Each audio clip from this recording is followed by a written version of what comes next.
how are you? Good. How are you doing, Beth? I'm doing well, thanks. Absolutely love Wonderful. the movie, so thank you so much for Fantastic. being a part of it. That's the best news that I could hear all day. That's all I want to hear. Everybody, it was a passion project, I think, for everyone, from the writer, Richard Taylor, who this was an absolute passion piece for him. This was one of those scripts he wrote in his spare time. It's not something that he wrote for a company or was, Mm. paid to write. Obviously, he was paid for the script later, but it was an absolute passion piece. And David Lipper got a hold of it. He and Audrey Cummings, the director, she got involved. I'm not sure exactly how, but once she got involved, and they both loved the script so much, they were able to get Tom Hopper and then Heather Graham. And once they had those two on board, it was not too difficult for them to secure the financing for it. Even though it's a tight budget, they had enough to make this thing, look as good as any Western that's ever been produced, from Tombstone down to the old spaghetti Westerns of Clint Eastwood. Um, so when you came across the script, what was your first reaction and why did you personally want to be a part of it? Well, one, David Lipper, the producer on it, I did a film with him called Joe Baby with Harvey Keitel, Ron Perlman, Deacon Lockman, and I had a relatively small role in it. I think it was four scenes. Some of those scenes weren't even a page long; they were all flashbacks. And my character was, the father of Deacon Lockman's character when she was young, and he is a hitman, and she was trying to remember things about him, and I, with very little on the page, I created a very dynamic, well-rounded character that surprised him. And he wasn't expecting, he didn't even need much out of that character, to be honest, and to tell the story. But still, it worked to my benefit, because when he got Place of Bones off the ground, and they were casting Calhoun, I'm sure that lots of names were thrown around, but he had spoken with Audrey, and thus they spoke with Heather about the possibility of me playing Austin Calhoun, and I auditioned for her, and with Heather Graham and the director. On the Zoom call, we did like a Zoom chat, a creative discussion, read some scenes, and they pulled the trigger and gave me the chance to bring this character to life, which I can't thank them enough for doing. I think I probably haven't had as much fun playing a character since I did The Stand, when I played Harold Lauder in The Stand, the original miniseries. It was, I had such an immersive experience bringing that character to life, and this was equally as immersive of an experience. And the script is written in such a way that it allows for the relationships and the characters to breathe and to grow and to, and for you to really come to love or hate them, or both at the same time in different ways. I think even with Heather Graham's wonderful performance of Pandora, her, how how tightly wound she is. As much as you love the character and are rooting for the character, even that can become frustrating at times, which is great. It's a great character dynamic, and it keeps that tension between her and Calhoun. It really, really keeps that tension very, uh, you know, lively. It's a lively tension, and that's what you need in order for people to be like, "What's going to happen next? What's going to happen next? What's going to happen next?" I say it's like Misery meets The Hateful Eight. That's a good way to describe it. Yeah. Yeah. Um, One thing that I really liked about it is that it is a Western and that there seems to be this revival of the Western genre, and that's really exciting to see as someone in the audience. But as an actor, what excites you about this resurgence of Westerns? You know, the Western, even though that actual time period of the Wild West was was like not even 20 years practically. It was, the real time period where all of this stuff happened, all these bandits, all these bank robbers. It was all that hangover from the Civil War and all these out of work military guys out in the Western territories, and it was wild for a couple of decades, but.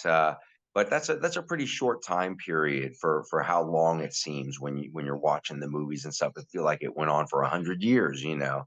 And I think that's what's so magical about that time period is the effect that it had on our own imaginations, because back then the dime novels were such a huge thing. They were like the TV shows and movies of today, and what was selling on the shelves in the late 1800s were dime novels about the Wild West. That was the biggest seller. So even then it was, selling. Um, Without giving too much away, what are people in for with this movie? We know it. I like to say that it has a really wonderful mashup of genres, because obviously you have the fact that it's a Western, but it has a layer of being a thriller in it. It has a layer of being an action in it. It has a layer of being a horror in it at certain points and stuff. And all of these layers, it's also a drama. It also has some wonderfully organic comedic moments that come out of the situations the characters in and how they react to them. And it's multi-layered in such a way that I think that it will be very refreshing for an audience, because it doesn't Richard Taylor didn't try to overthink the story. There's not too many characters. There's not too many settings. There's not too many moving pieces. It's boiled down to the bare necessities of what you need to tell a very intriguing, thoughtful, and inventive story that I think will captivate an audience once they get started, once they start on this road. Once certain information gets revealed, they have to find out what happens in the end. And similar to the movie The Sixth Sense, it has a wonderful twist to it that is almost supernatural in a way, in how it excites the reaction from somebody who's watching the movie at the end, to get such an incredibly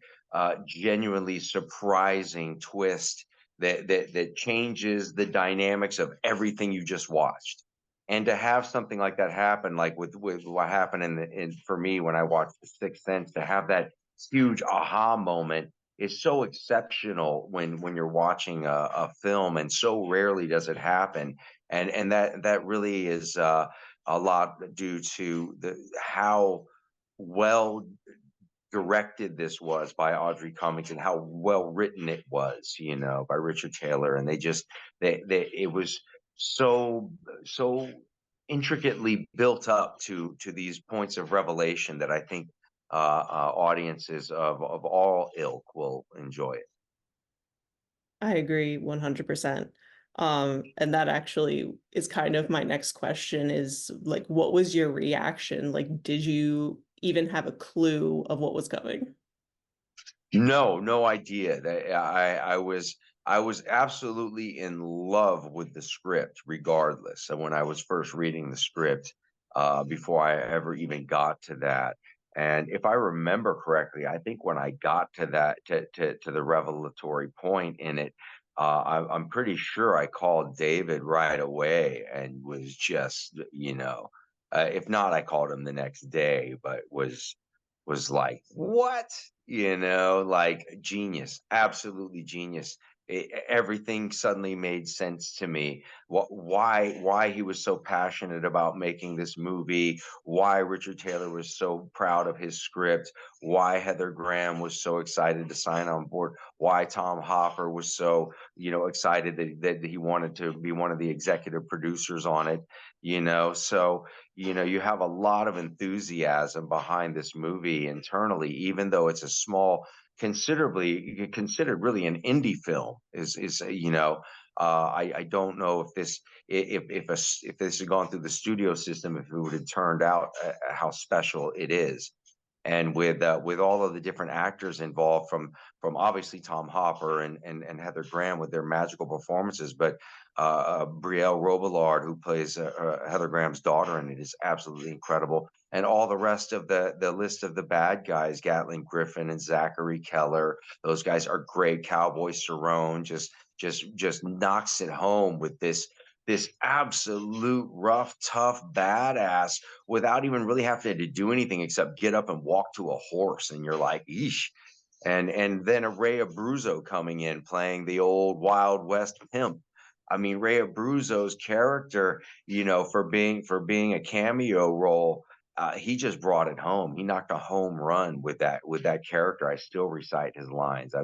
I immediately hit him up on social media and was like, "Bro, you killed this role." I love it. I love it. Um, we are just about out of time, but is there anything else that we didn't get to touch on that you'd like to add about Place of Bones? Just that I think it's a movie that everybody's gonna have to watch twice. And I beg of you, when you do watch this movie and you love it, don't let anybody know. Just tell them that they have to watch it. Don't reveal anything to them. Keep it a secret. We love secrets around here. It's the Place of Bones, after all, isn't it? And so you can go to placeofbonesmovie.com for more information. You can follow me on I am Corin Nemec on across all the platforms. It's the same exact name, and you can also follow the Avenue Film for updates as well. Awesome. Thank you so much. You Again, bet. love the movie, and it was great getting to chat with you Yeah, you too, Beth. We'll talk again. for sure. Bye. Cheers.